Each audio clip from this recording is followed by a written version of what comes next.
Alright, hello and welcome back everyone here to Game 2 in a best of 3 between the Bird's Nest and Faded, farming all day, every day. If you're just joining us, these are the playoffs for CEVO-Main Season 3, lower bracket round 3, so a team that loses tonight will be officially out of the tournament.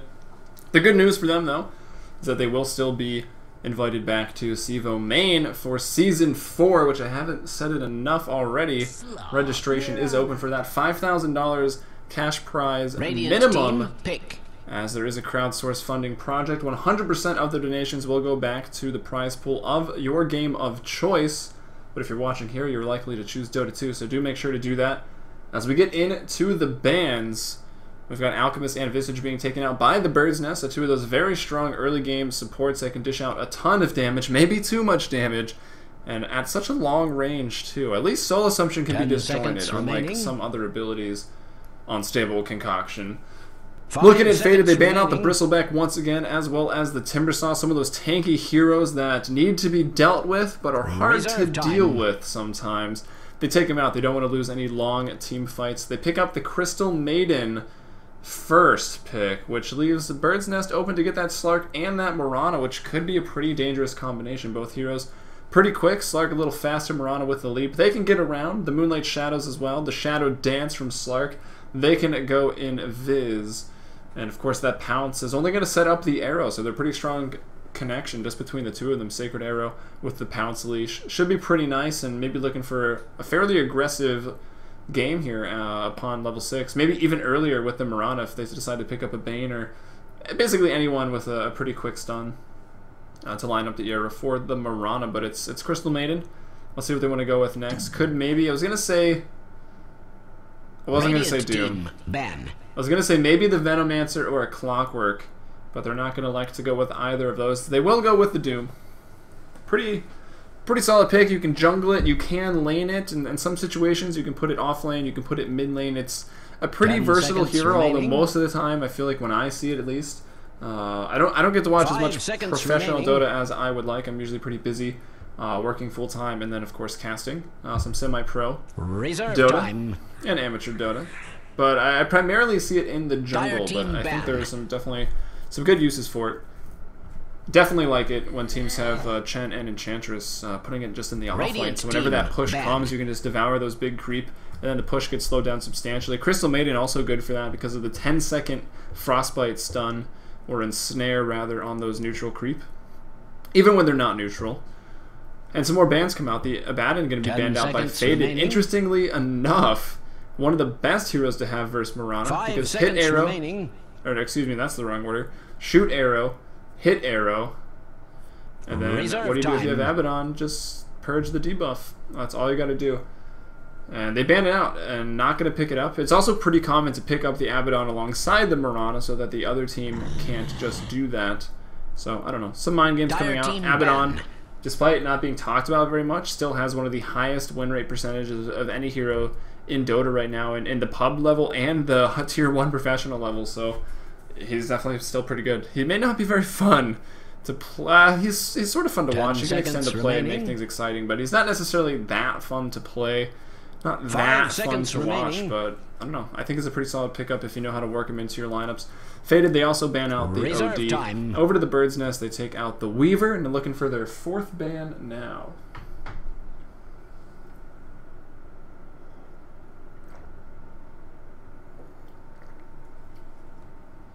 Oh man, I haven't solo cast in a while. Turns out it strains the voice a little bit, and water is delicious. The good news is my internet is behaving. That's good. 0 frames dropped tonight. That's like a record. And now that I've said that, it probably won't cooperate, but hopefully everything's looking good for you guys. Glad you guys, you beautiful 29 people, can be here tonight to watch this on twitch.tv/playcevo1. If you're in game, make sure to check out the stream, help support us. And again, just because it is launch night, I can bring it up. Season 4 registration is open now, so go ahead over to CEVO.com and get signed up. We'd love to have you. E-Hug, Denial, Swagine, Tiger. All of them are already signed up for main. Dire team. So there's going to be some pretty good competition with all these teams Radiant team, from Season 3 playoffs moving up to face off against them.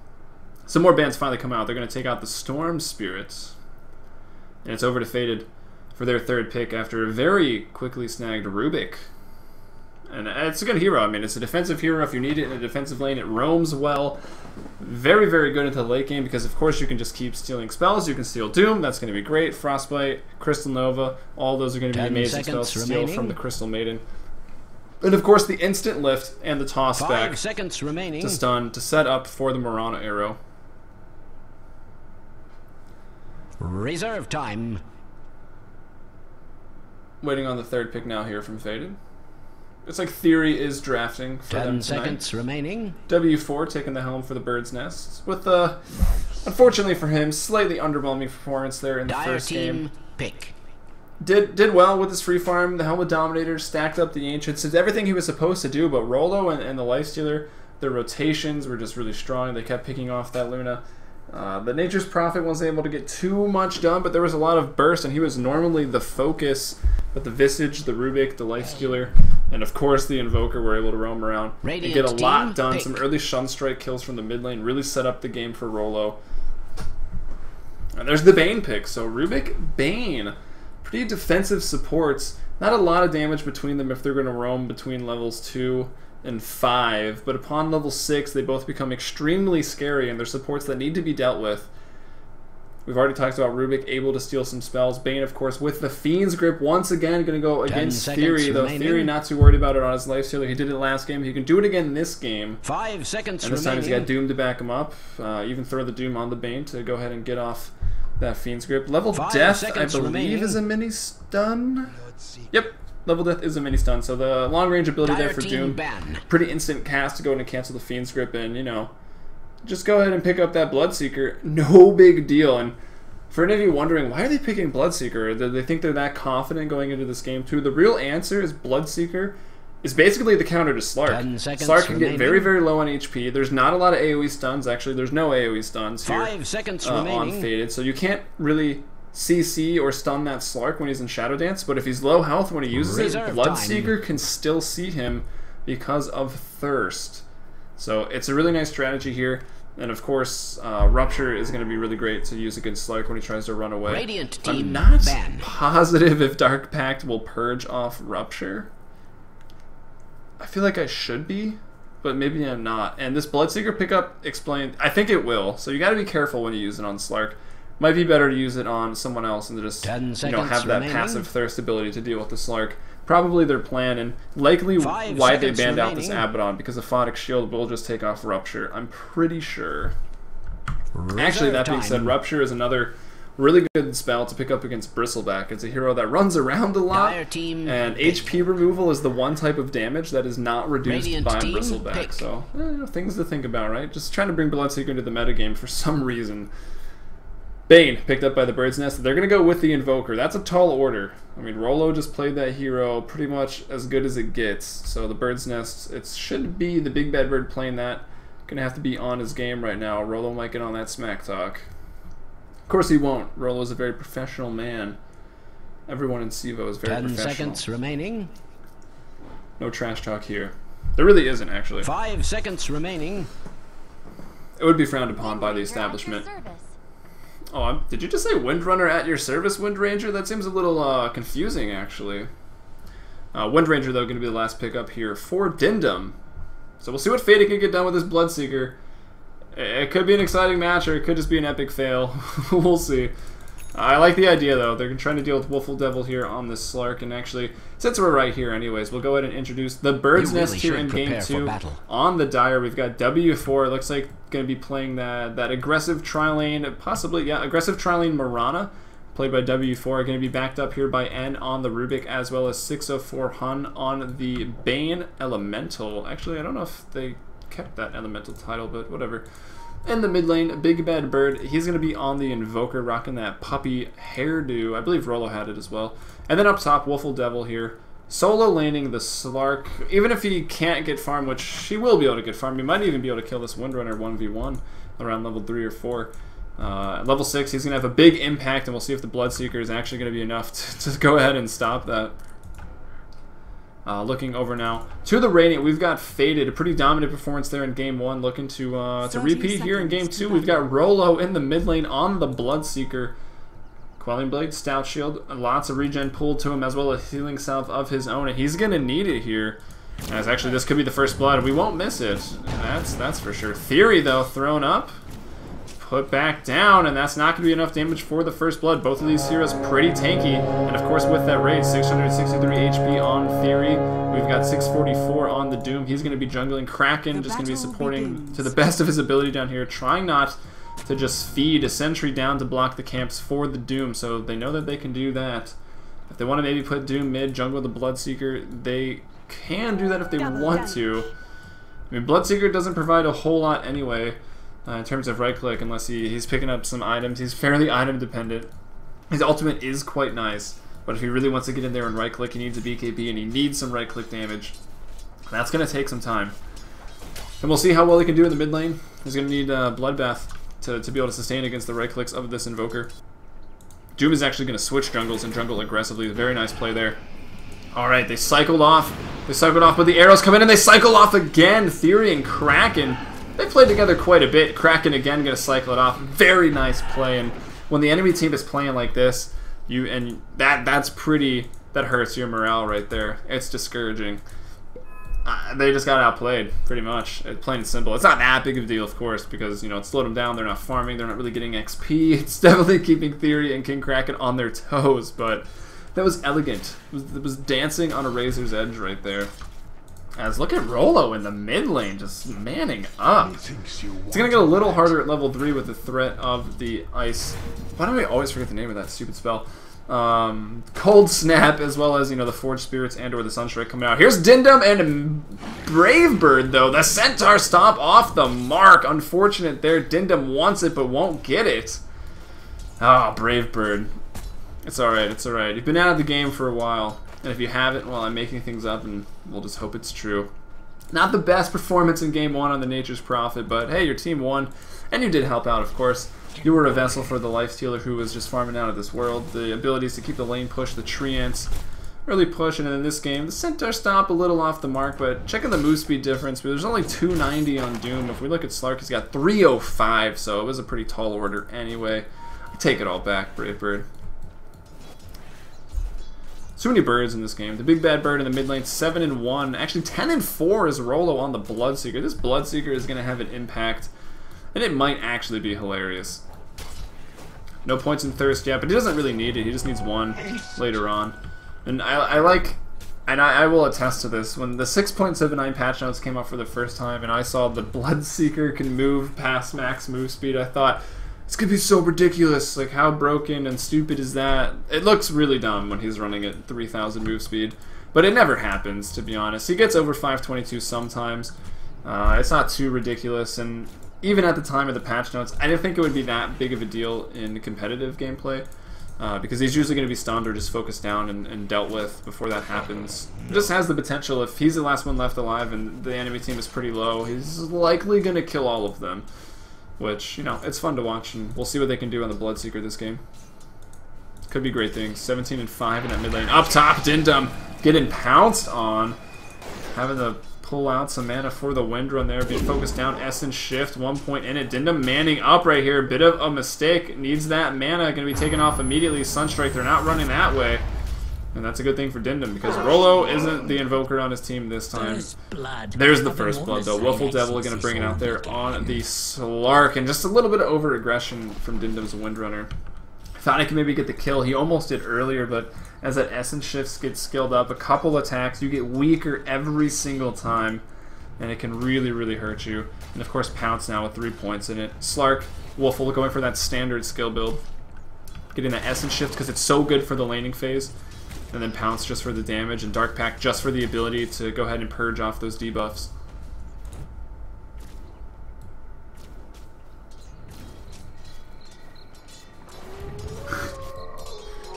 Thanks, I am DTG. Did we promote our stream at all? We never have any viewers. Thanks. No, it is true. We try our best CEVO's primarily a name in the Counter-Strike scene, and we do get a lot of viewers on the Counter-Strike stream, for sure. The Play CEVO, twitch.tv/PlayCEVO already has about 3,000 followers, 70,000 channel views. We had 3,000 concurrent viewers for a match in CEVO-Main for CSGO.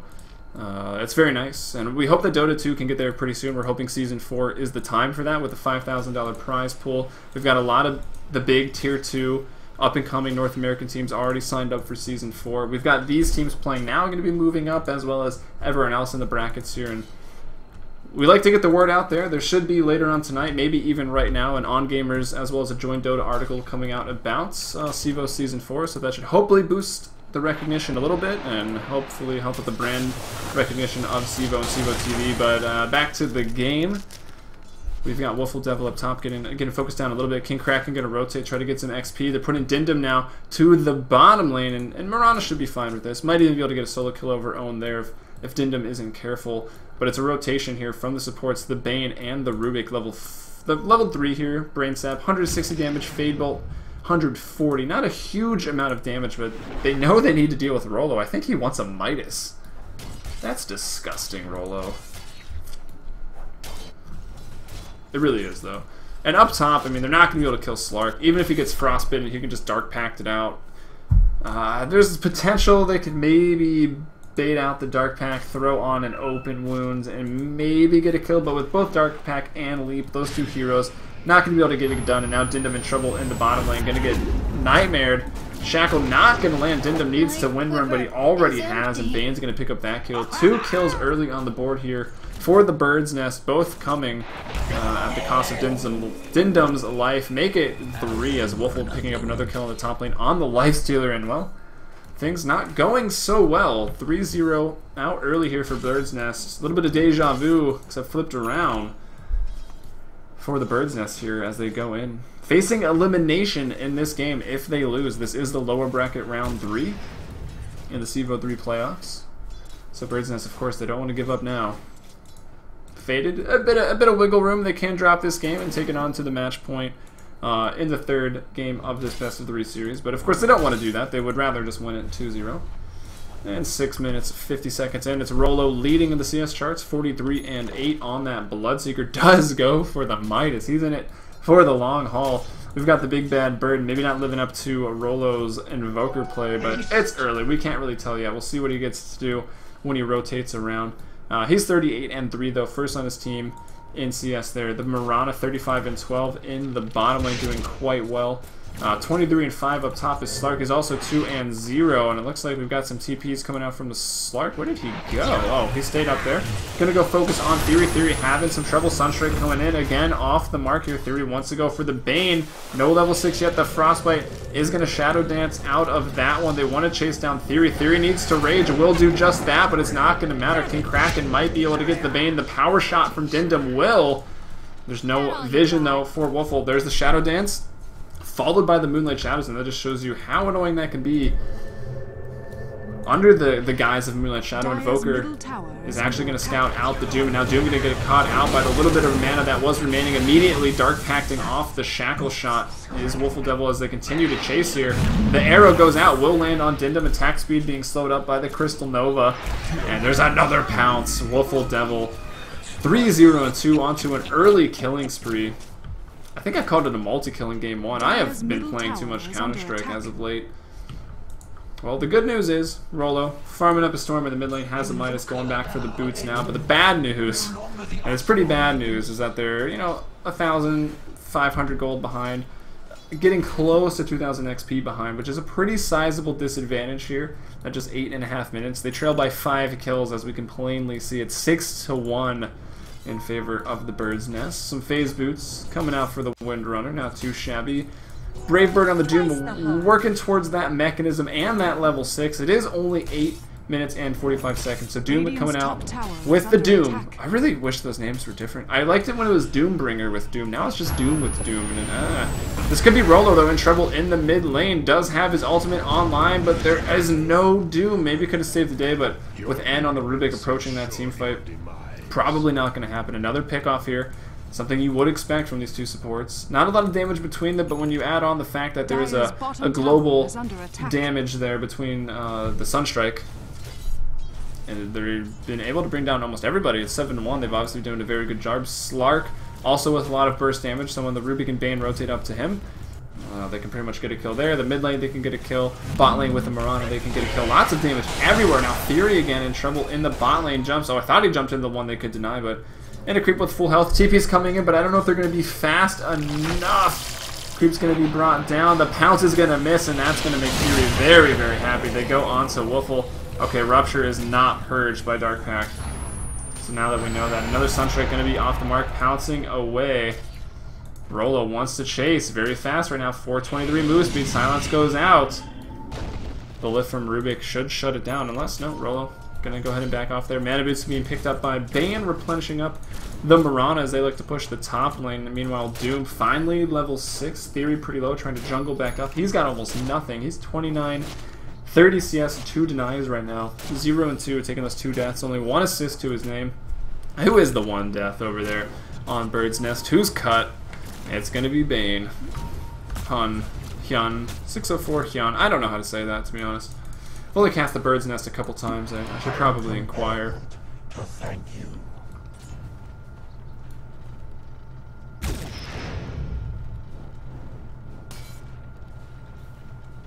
Radiant's top tower is under Looks like attack. Spangler is letting everyone know how CEVO.com/watch works. Of course, you can always just check out the action there and cycle through the streams when we're live. Makes it pretty easy. Shackle goes out, doesn't land onto the Bane, doing a decent amount of damage. Maybe it could have gone down had that Shackle landed. Power Shot is maxed out, does a decent amount. King Kraken with a haste looking for somebody, but there's no one to find. He might be going for the Courier. It's going to be a pretty big play here by the Kraken. It's going to need a couple attacks. One, it's going to be like 4 attacks. Kraken cannot get this Courier. And now Invoker's on the hunt right now. Kraken might run straight into him. Rubik as well has TP'd there. Anybody else could have got that and maybe sniped the Courier. What is it? The Crystal Maiden hitting for 58. Yeah, if that was a Windrunner instead, the Courier definitely would have been dead. Now would have been really nice. Rolo with the bomb here, but they've got no stun. Just going to TP away. That is definitely a problem when you've got a Lifestealer with no sign of a Basher right now. Rolo, same thing. He's got a Midas though, so we could potentially get one. Maybe even a Yule Scepter or something. Just so people can't TP out from him. I mean, what do you do? What was always the answer to the Pub Seeker? Just carry a TP and you can get away pretty much scot-free. So it's going to be a problem here as Invoker picking up a kill in the top lane, taking out Dindum. That Pounce, the Nightmare as well, both so good at lining up not only Mirana's Sacred Arrow, but also the Sunstrike here from Big Bad Bird. He's level 9 at the moment, and the team smoked up looking for some more blood, and they're going to find Theory once more. The instant lift. Going to go ahead and steal up that Rage. Pretty nice spell for Rubik to have, actually, as Theory booking it, though. Still fast with the Phase Boots. TP's coming in, and, well, maybe some overextension from the Bird's Nest, but, yeah. There's no Bane, but there's also no Windrunner. Crystal Maiden and the Lifestealer sectioned off. Bloodseeker Roldo kind of scurried away from the rest of his team, and I don't know, they might even be able to get some more here. There's a Sacred Arrow in 5 seconds. Another lift onto Theory, and they're going to get him. The damage output from Bird's Nest here is just absolutely ridiculous. Arrow to land on Dindum. Do they want to go back for it? I see no reason why they shouldn't. Well, they are diving at Tier 2 and the Tier 1 still stands with basically full HP. But they're okay. I mean, they're dominating these early engagements so much. I mean, I've said it enough, but there's a lot of burst damage on this team. Invoker now level 9, also a Midas of his own. Gonna maybe go towards Phase Boots or just another fast. Oh, Kraken taking an arrow to the face. TP's coming in, and this is gonna be another tragic engagement in the bot lane. TPing in 1 by 1 is faded. Rolo picked off 13-1 here at 13 minutes. The graphs are going to be getting out of control here pretty soon. The top Tier 1 tower, Bane, solo pushing that, no big deal. Fiend's Grip is up now. He's already got Mana Boots. He can almost buy a Blink Dagger here pretty soon as some more tower gold going his way. Rubik with the last hit on that one. We've got Wolfle Devil working towards the drums. Big Bad Bird yet to decide on an item, but 2.6k gold in the bank. Theory trying to go towards those drums now, help out the team fight just a little bit, move a little faster, attack a little harder, a little quicker as well. Pretty good aura, but I don't know if those drums are going to be what the doctor ordered. I don't know if the doctor can cure this one. 14 minutes in, sizable disadvantage, but Faded gonna keep with it. The first Doom of the game out on the Invoker, not even gonna result in a kill. Doom is actually gonna give up his own life on that one, more so being caught out than actually trying to kill the Invoker. And with a level 11 Slark, a level 11 Invoker, two very, very level-dependent heroes, and they're getting exactly that. Rolo leading the charts here for Faded at level 10. Then we've got a Mirana and even a support Bane at level 9 under that Theory at level 8. So we can see where this XP graph is really starting to come into effect right now at a 7,500 disadvantage. We'll switch over to net worth for now. Invoker leading, no surprise. Mirana behind that. Slark a little bit behind that. And then Rolo in first with the Midas. But it's hurting them right now. Not really able to do anything, take any fights. They've got one kill through their name, and it came on a Bane pretty early on. At least can Kraken and Theory have that early game nightmare toggling off one another. That was pretty pro. I would put that in a montage. Shadows are taking us into battle. Here's Slark going onto the Doom. Doom, the arrow gonna barely miss, and he might actually live through this. Rupture being thrown out onto Wolfle. Actually up top, Lifestealer gonna take out the Bane, so things started to look up here for Faded. They finally get one more kill, and that's, you know, that matches their kills. That's a 100% increase in kills right there. I guess 200% increase in kills. I don't know. The wording always gets weird with that. Really not that bad, though. They lose a Bane. It wasn't even in that engagement. They should be able to take down the middle tier 1 tower. There is a Glyph of Fortification available, and Faded's even going to use it. So it looks like they may want to defend. Everyone is here. Doom is not, though. Doom, though, just coming off of cooldown. He's actually TPing in aggressively right into an arrow and a Sunstrike. Not exactly what he wants to happen. He also gets doomed up, so he can't even use the mech that he has. I think that TP, especially versus a Potom like that, was just a little too aggressive. TPing here or here would have been much better, but even still, pretty risky. But the fight continues. That's a Wind Ranger. Now it's not being taken down at the base of her own tier 1. Everyone else scurrying away. The mid tier 1 to fall. Dire top tower taking some hits. The creep doing some work up there, but that's not going to be quite enough.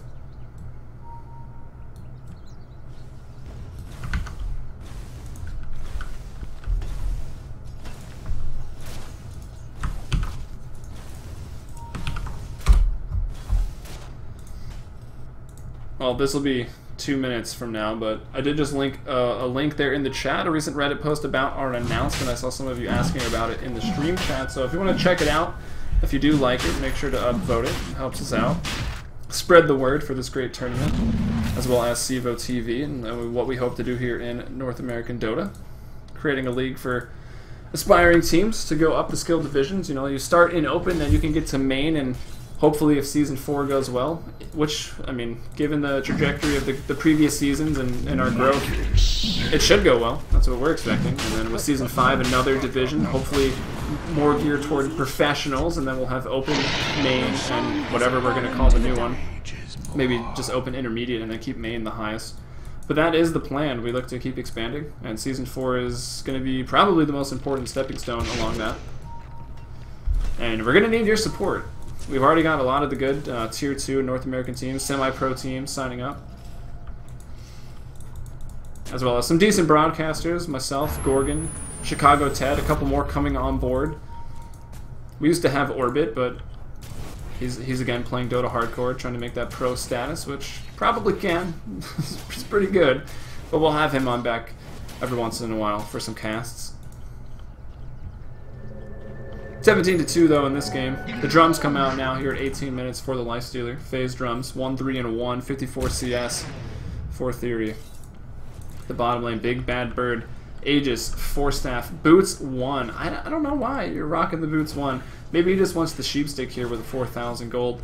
Maybe he's just so excited this game that he forgot to buy another pair of boots. But I feel like Phase would do nicely with some move speed, especially with only 1 point in Wex. Playing very defensive here as they need to and basically have to. Faded just congregated around their mid tier 2 tower. Starting a seance here with the Doom. Hasn't been able to get much done this game. 0-3-0. Bought up a mechanism. I don't even think he's got to use it in a team fight because Rubik had stolen Doom and used it on him in that last engagement where they lost the mid tier 1. Bot getting pushed in by the Bane, by the Mirana. A very, very scary combination that, well, was let through. I mean, if you see the Marana pick, I don't know if it's really worth to ban the Bane, because there's so many heroes that can just apply that stun. Rubik is one of them. They picked the Rubik third, and then Bird's Nest on the draft decided to go back with the Bane on their fourth pick even. So, I don't know. It's a pretty strong combination. Faded themselves banned that Abaddon. Could have been a hero that would maybe have been worthwhile to have. And there's that combination with the Rubik. We just see it. Sunstrike's coming in. Big bad Bird gonna get the kill. 18-2 here in game 2. So it is looking like we are going to be taking this series to a full best of 3.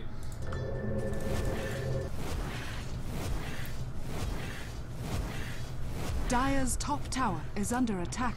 Theory, though, trying to get a tower along with Rollo. The Glyph of Fortification even going to be popped. We'll see if anyone wants to TP out Bane with that Fiend's Grip. Looks like they were trying to take out the Doom. No such luck, though. He's pretty fast. TV's coming in to defend. We've got a big item pickup on the Marana, picking up that Desolator already, looking to push in. Rollo going to be taking down the only hero that can provide that sight over onto the Slark. Slark, though, going to be ruptured up. Has to make a little bit of a run for it, and then Wolfle going to go right back in onto this. Nicely done. Will take him out. GG, well played, comes out from Theory. So a very quick 20-minute game here from the, I think it's Canucks. Is that what they call people from Vancouver? That's what the hockey team is. And that is where the Bird's Nest is from.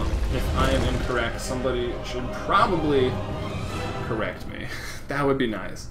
But anyway, dominant performance in game 1 by Faded, but an even more dominant performance here in game 2 from the Bird's Nest. Everything went right for them. The Bloodseeker pick being, you know, pretty useless in the mid lane. He farmed well, and Rollo played the lane, the mid matchup very nicely, but the supports from Faded just not able to do a lot because they got greedy with this Doom and this Bloodseeker pick, which I think were aimed at shutting down Slark, but it didn't work out. The Rubik, the Bane, they rotated too well. Invoker got kills globally with the Sunstrike. Slark dominated his lane and then proceeded to snowball as he does, and Marana, well, farmed up, pushed down some towers, 0, 0, and 10 on the Marana. But anyways, I am Heliumbrella. You can follow me here on Twitter at Heliumbrella. You can also follow CEVO at CEVO and check out all the information on CEVO.